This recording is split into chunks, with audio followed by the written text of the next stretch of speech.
Om Jnanatirandhasya Jnananjana Shalakaya Chakshurun Militam Yena Tasmai Shri Gurave Namaha. This morning I'll speak not from any particular verse of Bhagavatam, but on topics of Krishna, some topics of Krishna consciousness. Chaitanya Mahaprabhu, as we all know, predicted Priti Vite Ache Jato Nagaradigram Sapatapachar Haibe Maranam. My name, Chaitanya Mahaprabhu said, will be preached in all the towns and villages of the world. At the time that he said that, it didn't seem very possible, but the world has changed very much since those days. And nowadays we live in what is sometimes referred to as the global village. Intercontinental travel is accessible to all those who can afford it. It's not that expensive. And via modern technology one can have a conference with people sitting in different parts of the world. So people can go here and there, or even sitting in one place can communicate with people in other parts of the world. So with the printing press and now the internet and various other devices, the possibilities for spreading Krishna consciousness all over the world are quite feasible. Of course, it's not only Krishna consciousness that can be spread widely. McDonald's and Foster's beer is spread much more widely than Krishna consciousness. And rather than good being spread through the mass media, it's more of bad is being spread, which is typical of Kali Yuga, that in Kali Yuga the bad tends to prosper.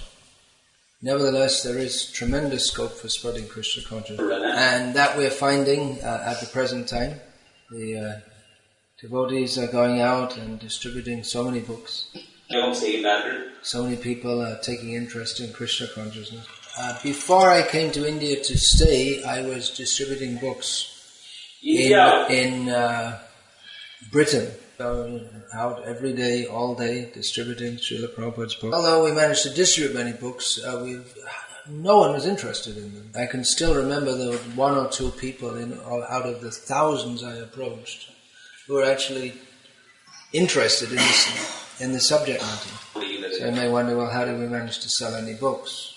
By transcendental trickery, I guess, most of it. George Harrison, who's at that time was as popular as Amitabh Bachchan, I guess you could say, as he is in northern India. He had written an introduction to the Krishna book. So just on showing his name, we managed to sell so many of his books. So we'd approach people, and even to get people to stop was difficult. One of our techniques was to... people would be walking past, and just as they're going past, we say, "Excuse me, do you speak English?" So most people thought, well, it's a foreigner who's looking for some help. This way we get them to stop and get their attention. Anyway, it's all right. Everyone else is being tortured by mosquitoes also. So I'll join you. Spiritual communism.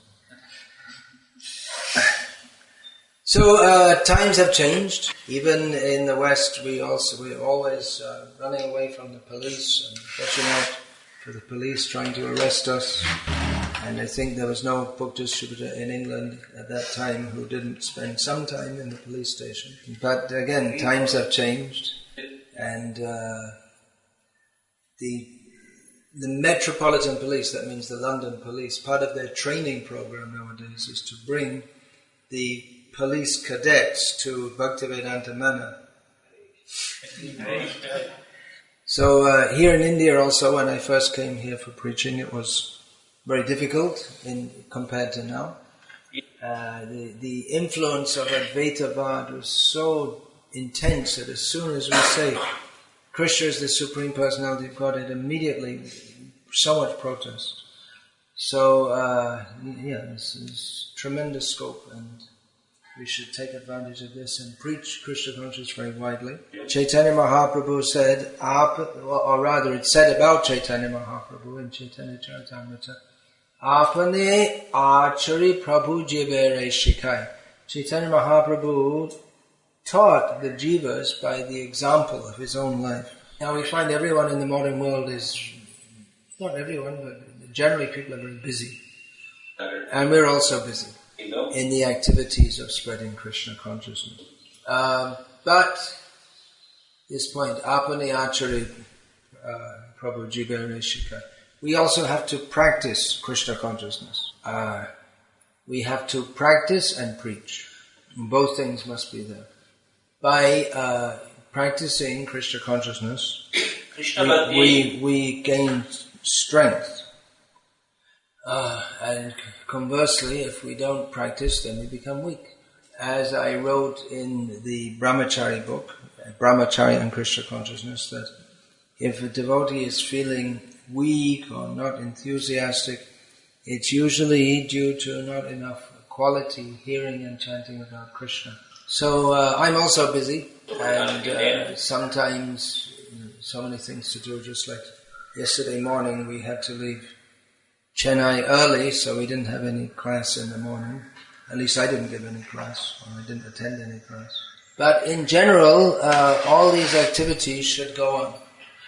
Even if there are only 3 or 4 people, we can still have a class. It's not that class is just when a sannyasi comes, but daily discussion of the Shastra should go on. Daily, if we immerse ourselves in, at least for some time, in hearing the topics of Bhagavad Gita and Srimad Bhagavatam, that will keep us focused on what we're doing. And traditionally, the Bhakti culture went on like this. I mean, sometimes there may have been major meetings in which there were lots of people present, just like we find that Sutta Goswami spoke to Shaunaka Rishi, and how many other rishis were present?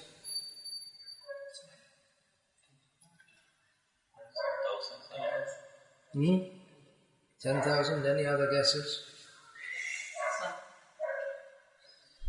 1,000. He says 1,000. 5,000.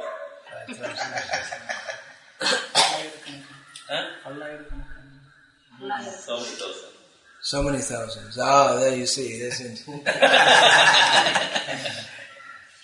Well, I read in the Srimad Bhagavatam 60,000.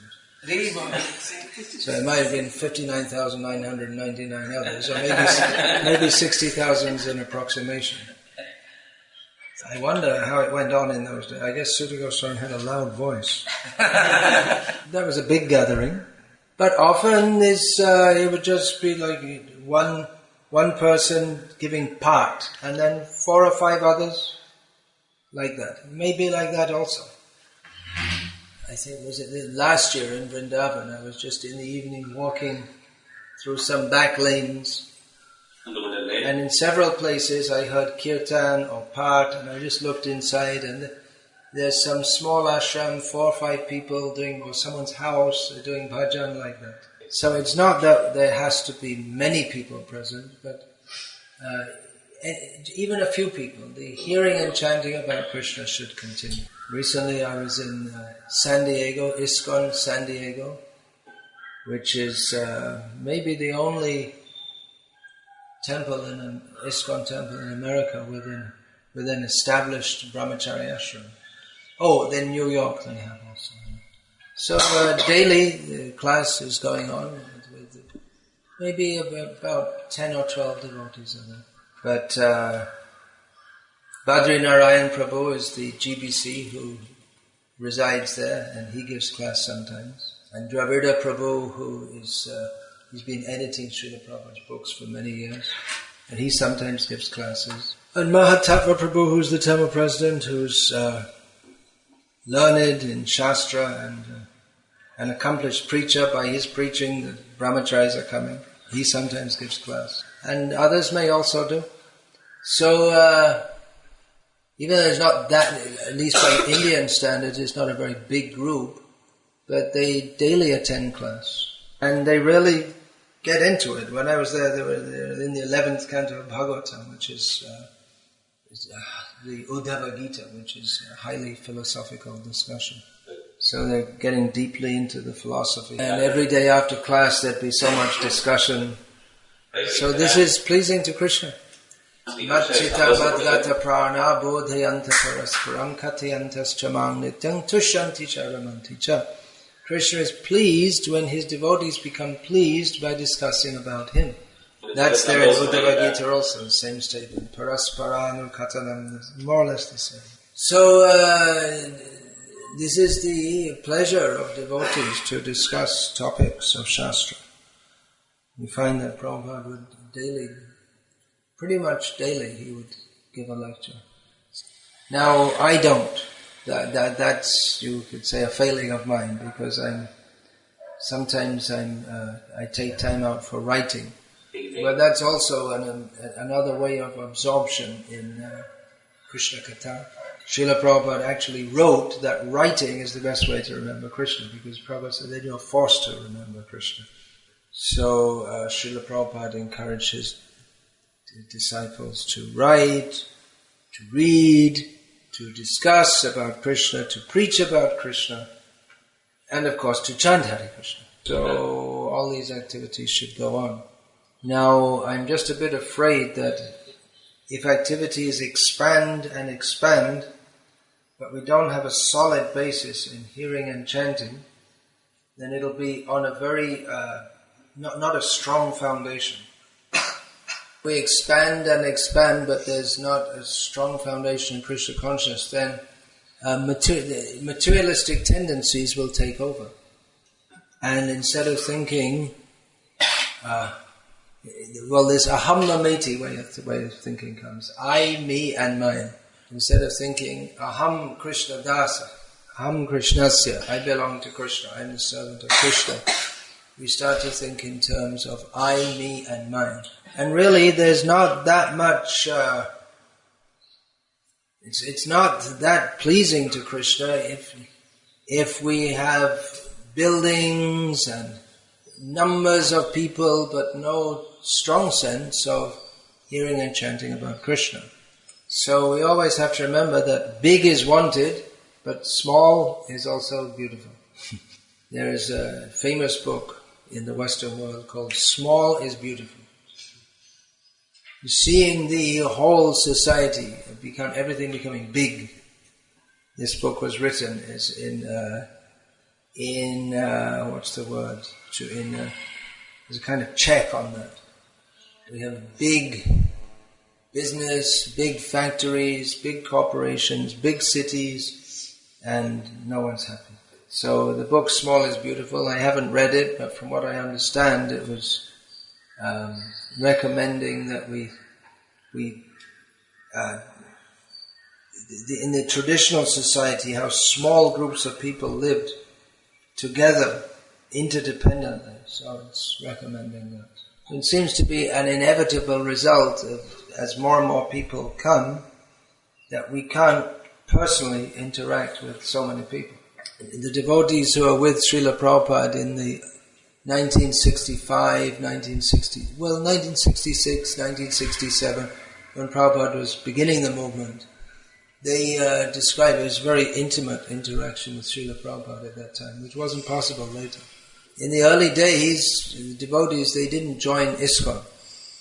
There wasn't much even idea of ISKCON. But they joined the Swami, like personally coming to Prabhupada. In the early days, Prabhupada would sometimes spend hours speaking with one or two people. When I joined, there was no question of me even going and speak even one word to Prabhupada. So, of course, Srila Prabhupada is a fully spiritual person. About Shukadev Goswami, it is said, Tam sarva bhuta hridayam munimanatosmi, that he has the power to enter into everyone's heart. Manatosmi, I bow down to him. So, in that sense, we didn't feel separated from Prabhupada. We knew that we are in his shelter by this spiritual method of service to him and hearing from him.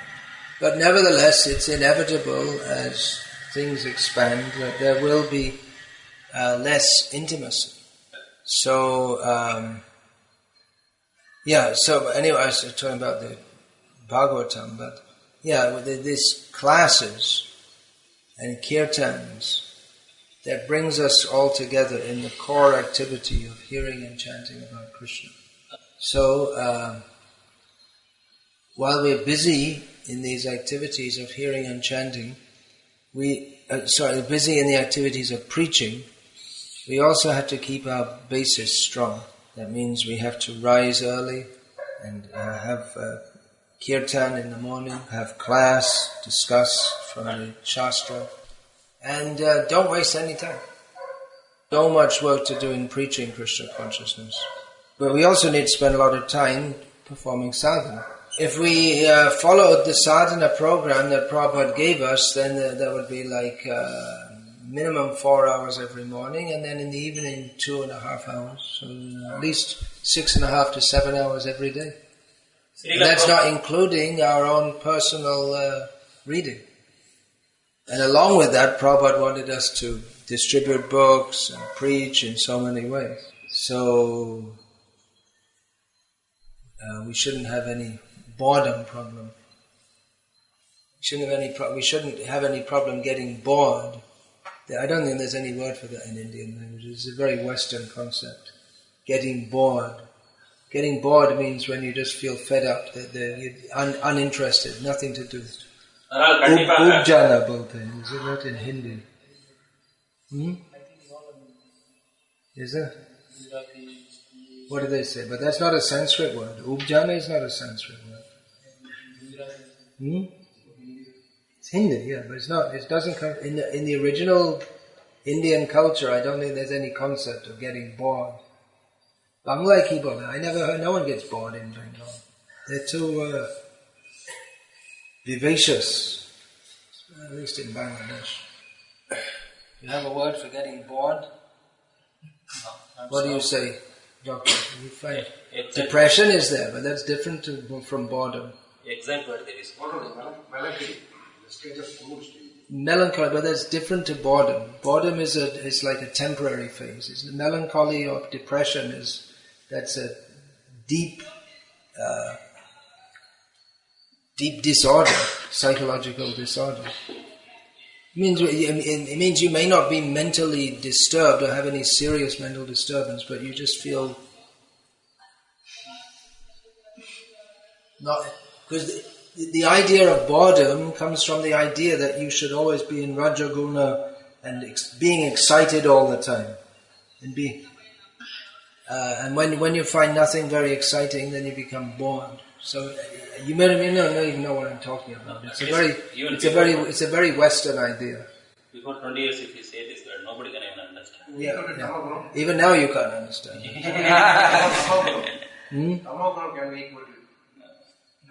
Yeah, it's an influence of Tamaguna. It's a very Western idea. The idea of being bored. The idea that you should always, your senses should always be interested in something like that. But the thing is that in Indian culture, it's so different. I mean, the idea of boredom comes from the idea your senses should always be titillated, and that you could just be satisfied to sit down and chant Hare Krishna or be with a friend and talk with them. There's no such thing. It's practically not there in the Western. And that's an exaggeration. Anyway, what was I talking about? There's no boredom in Krishna consciousness. There might be something resembling depression, transcendental depression, actually. Just like you see the songs of Bhakti Thakur on the rotundas. Hari Hari Bifale Janama Govainu Manusha Janama Paya Radha Krishna Nabhojiya Janaya Shuniya Bisha Kainu. Narottam Das is praying that, oh my Lord Hari, I uselessly wasted my life. I got the human form of life, but I didn't worship Radha and Krishna. Therefore, I've knowingly drunk poison. But this seems like a depression, but it's transcendental. It's different to that of the materialists completely. You find again and again in the songs of Bhakti Thakur, he expresses a kind of helplessness, how I wasted my life. He says, Vidyara Vilashe Kathainu Ka Amar Jivan Sada Papira. Again and again in his songs he expresses how my life has been passed uselessly or sinfully.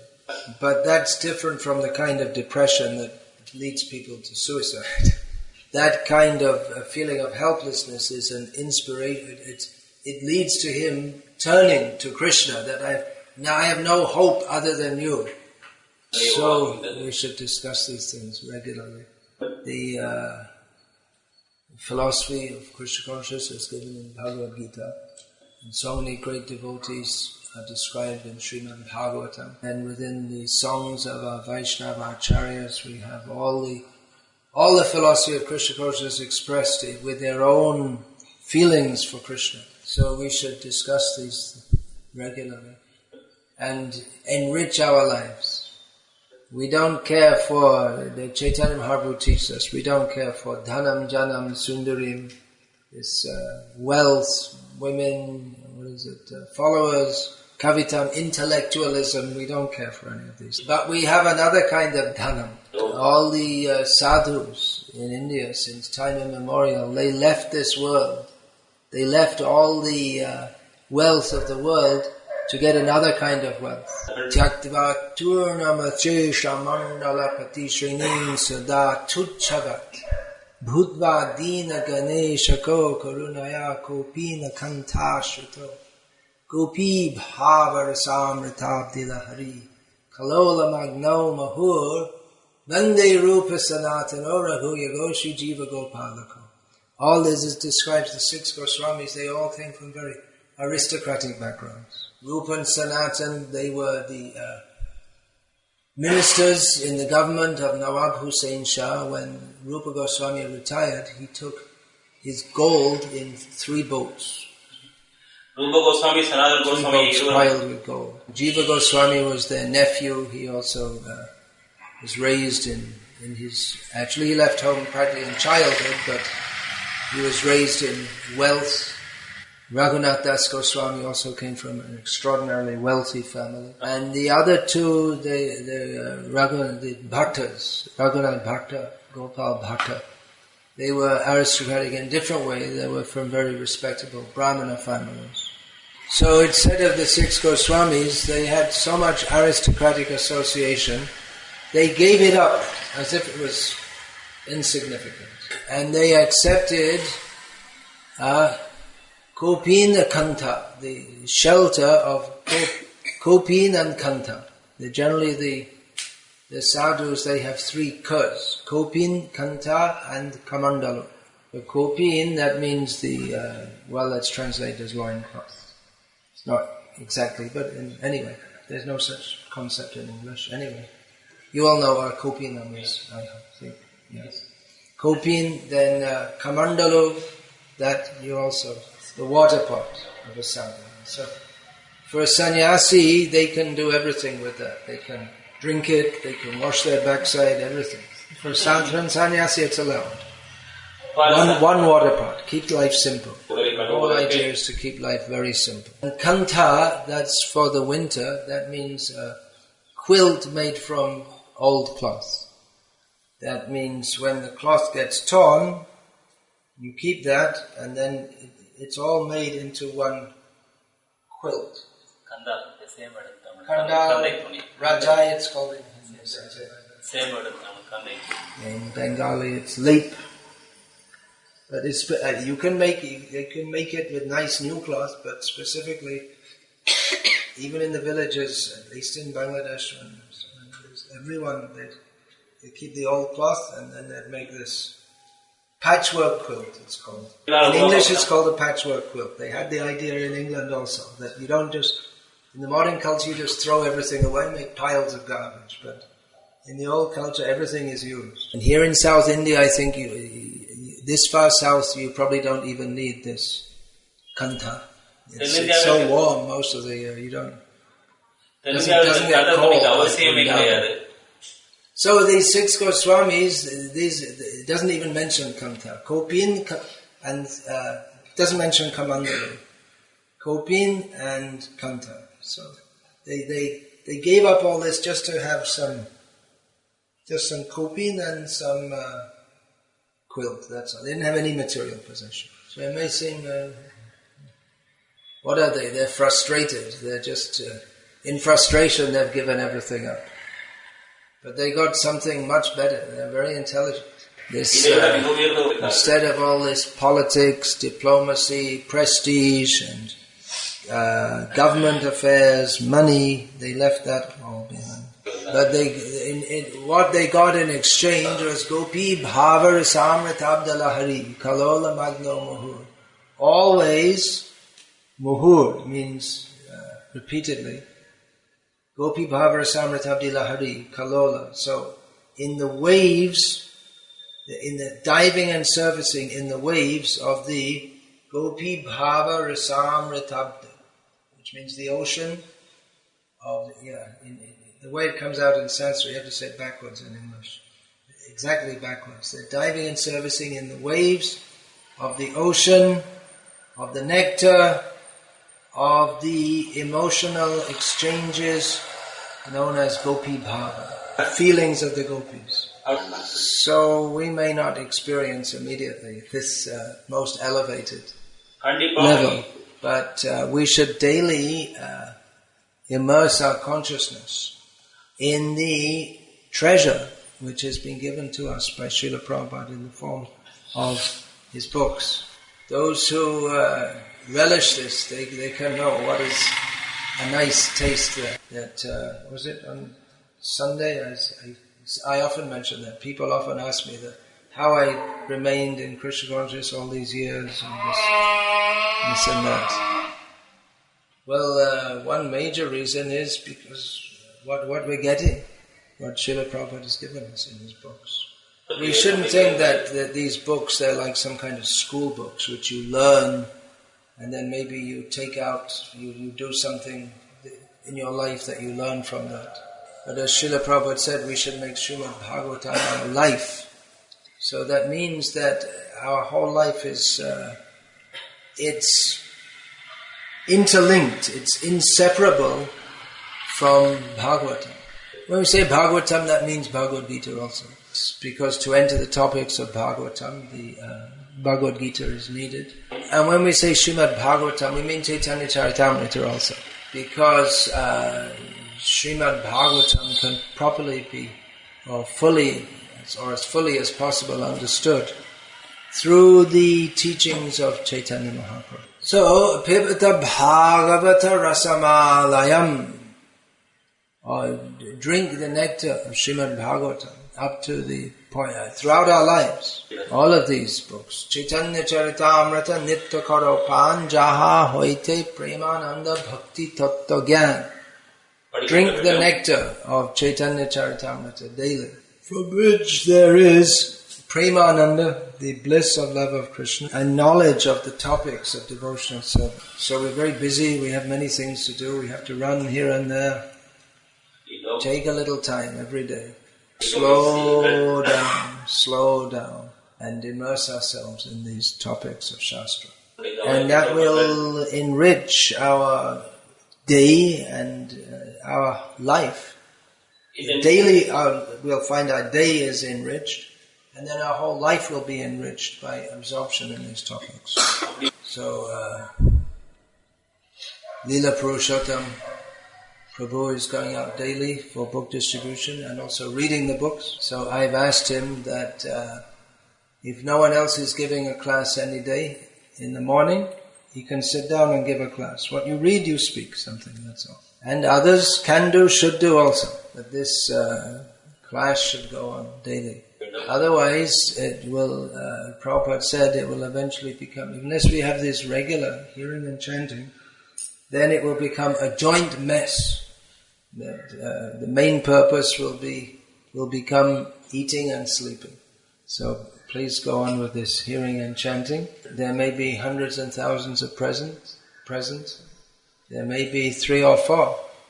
Or as Srila Prabhupada's Guru Bhaktisiddhanta Saraswati Thakur said, even if no one is present, you preach to the four walls.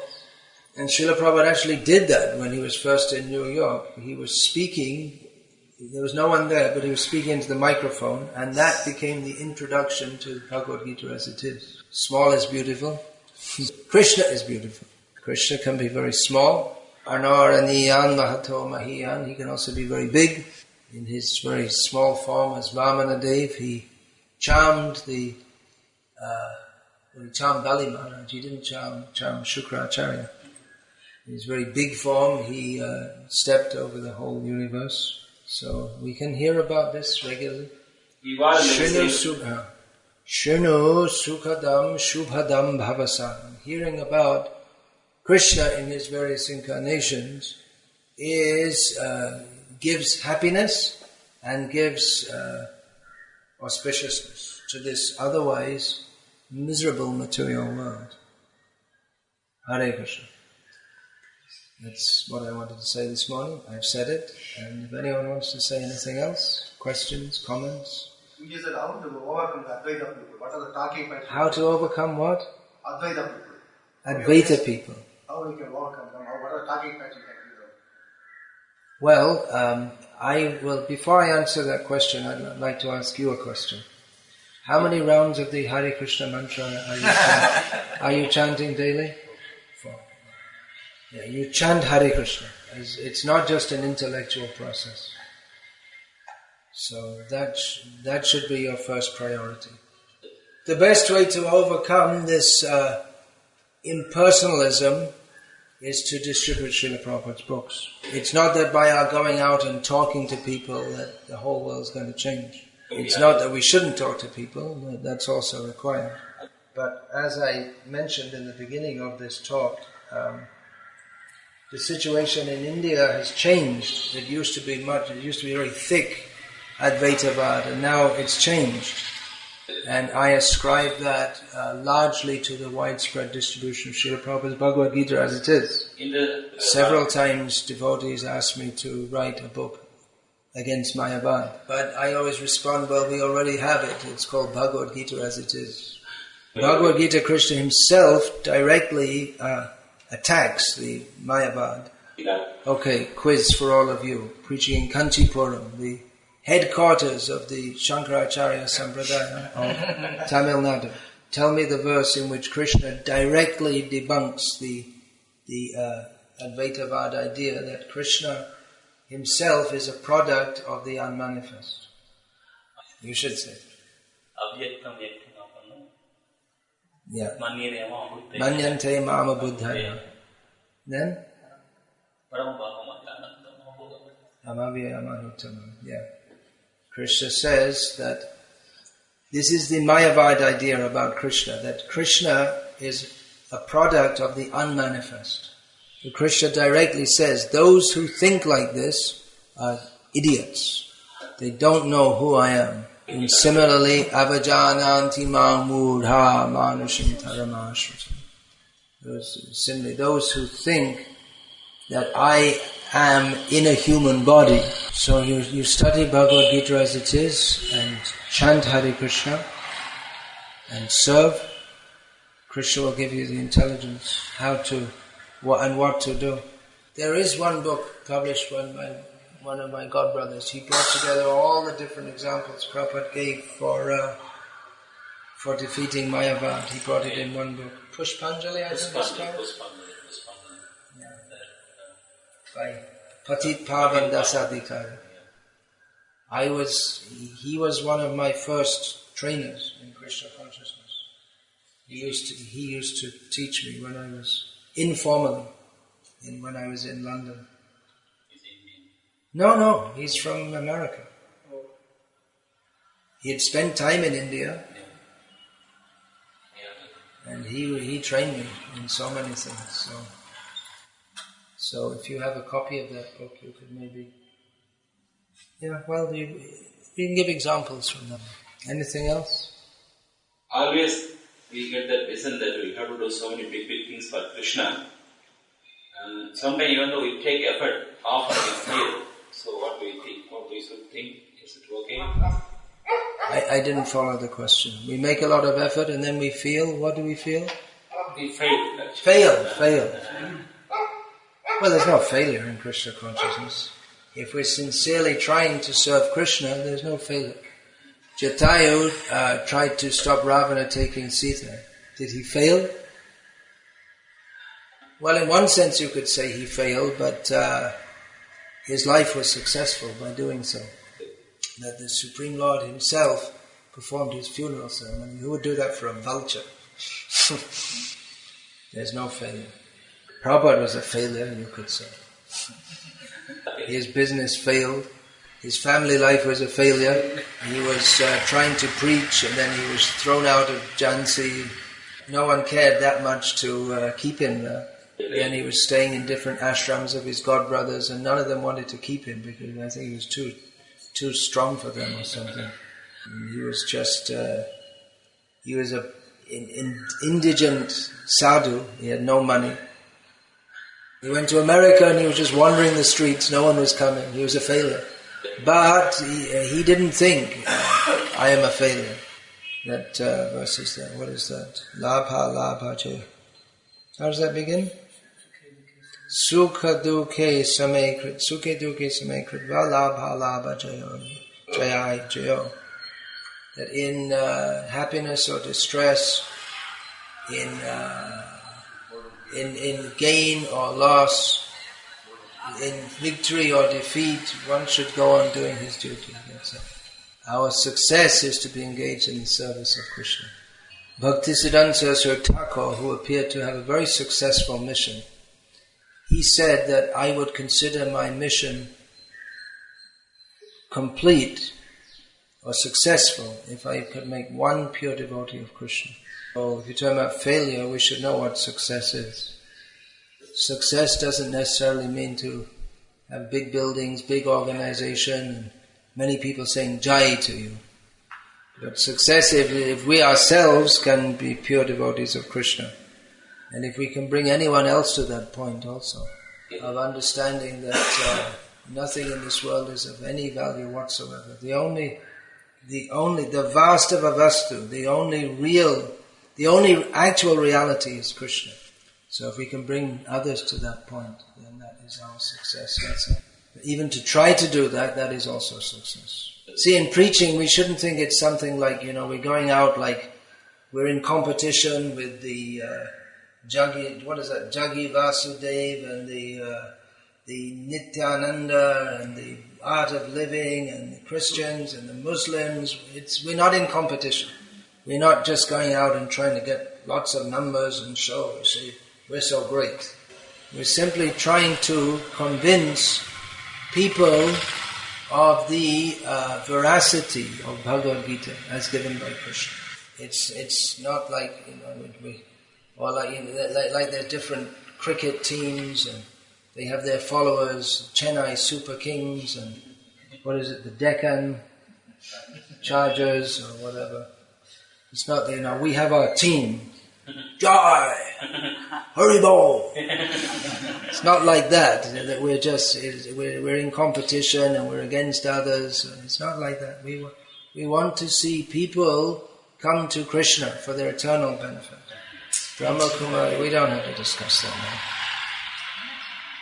There's a saying, Madhurena Samapiyat. We should finish sweetly, so don't bring in some poison at the end. It's just nonsense, that's all. It's not even, it doesn't even, it's Brahmacharya, it's not even worth to discuss. It's just so stupid. It's just, they say Lord Shiva spoke the Bhagavad Gita. No, how stupid. How stupid can you get? Prabhupada never discussed it. Hare Krishna, Krishna Krishna, Hare Hare, Hare Rama,